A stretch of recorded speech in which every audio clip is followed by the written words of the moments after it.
Project E is a Minecraft mod that I think has the community divided over something, I really don't know. But it's a sick mod where you have essentially equivalent exchange. Pretty much every item has a raw EMC value, and when that's put into the EMC table or tablet, it turns into just the points.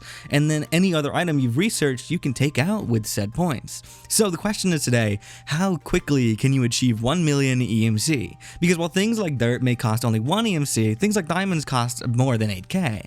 So how fast can I get to 1 million EMC on a mostly vanilla world, and how do I go about doing it? So we start in a blank world with 0 EMC to our name, broke as hell, and with the EMC table as our only starting item. As my PC lags as I get into the world, we look around at the barren spawn or the plains biome.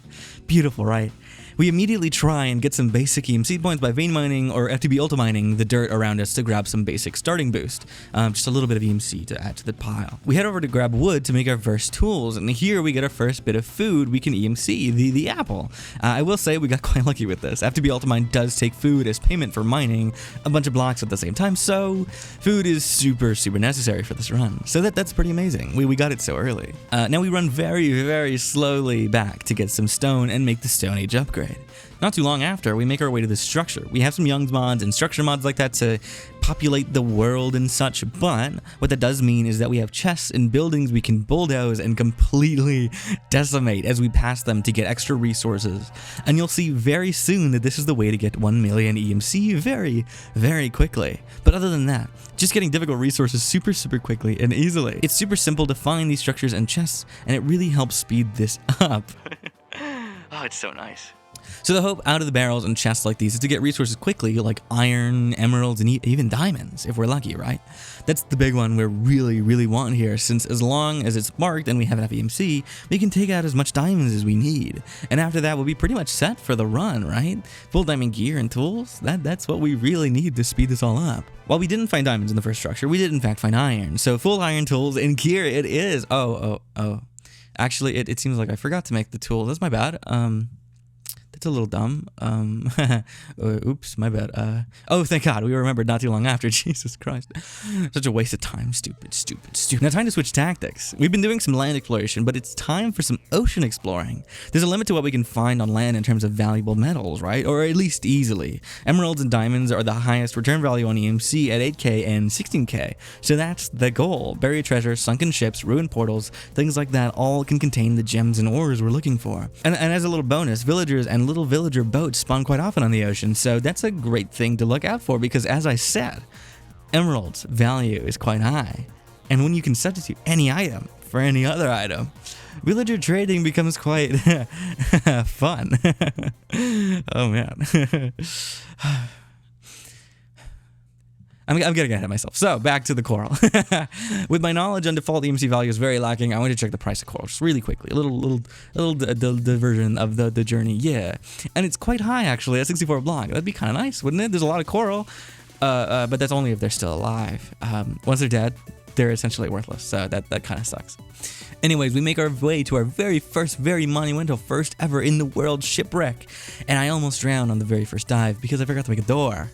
Worry not, because I remembered the next time. Don't worry. Although the chest did not have too much value in it, but any item adds to the total, so let's keep moving.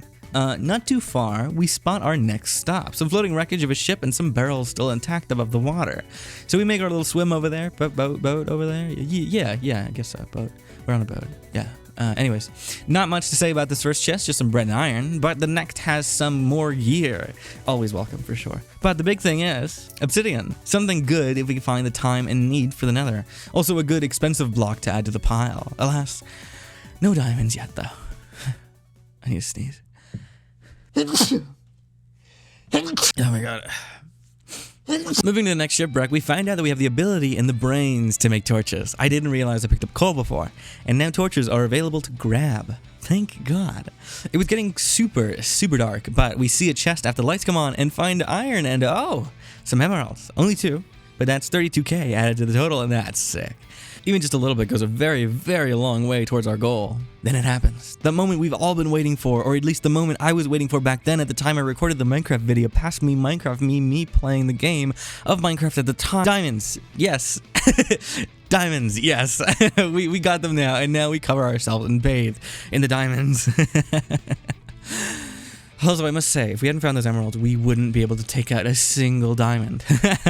We got really lucky there, and even so, we could only grab 8. So we make the pick and use the last bit of diamonds for a helmet for a little extra protection for the slow noggin. 15 minutes in, and we got our first diamonds of the run. That's looking pretty good for us, right? From here on out, the best course of action is to continue this course, staying looking for lost ocean loot, or if we're lucky, trade. So let's keep going and see what we find. After another little wreckage of stuff on the water, not much of note in the lot other than a little more obsidian and gold, we move forward. After spotting a little boat in the water, we race towards it. In my mind, this could be a good leap for our goal, right? These little boats are single villager raft thingies, I guess, so usually there's a villager on here that you can trade with, right? And if you found it that had that right stuff, I could get a lot of EMC here right now, right? Right? And as we pull up to the side of the ship, we first ram our head into the front of the boat. But we're hard-headed and headstrong, so we push on. And here the guy, that I don't see him. Where the hell is he? And it's a damn baby. Oh, God. God damn it. So, not the ideal, but we did get some fish or whatever from his chest on the boat, so baby will starve to death, but that's okay, he's not real. Next ship, little shipwreck in the sands. We loot all of it with some items that are cool, I guess. Gold compass, yeah, sick. Let's go, dude. Currently at a whopping 5k EMC, almost to 1 mil. Anyways, almost there. Yeah. To the next ship. There was one with people on it. It's kind of cool. Or, well, just a guy, I guess. Whatever, he'll do. I guess. Whatever. That's fine. We'll take all the shit and then kindly trade it back to him. So this is the turning point of the run. She gets crazy right here, so watch carefully. This guy has the best trade we can ask for right now, since every trade is a simple item we got in our EMC tablet already. The string and coal, and each gives us emeralds in return. A very, very high EMC return for this trade. So this turns into a villager trading run and we level up his first thing. But I still didn't realize how big of a return this would be until I put the emeralds into storage. And we were now over, oh my god, 500,000 at the 23-minute mark. My excitement went from a solid 1 to a strong-ass 4.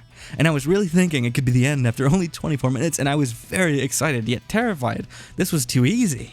Could something go wrong here in the final few minutes of trading? Could the stock market crash? Could the government shut down? Could the housing market catch fire? No one could know the outcome of these last few deals, but one thing's for sure. Oh, we hit 1 mil. Cool. 23 minutes and 15 seconds in. Hell yeah. That was fucking sick. It was fun.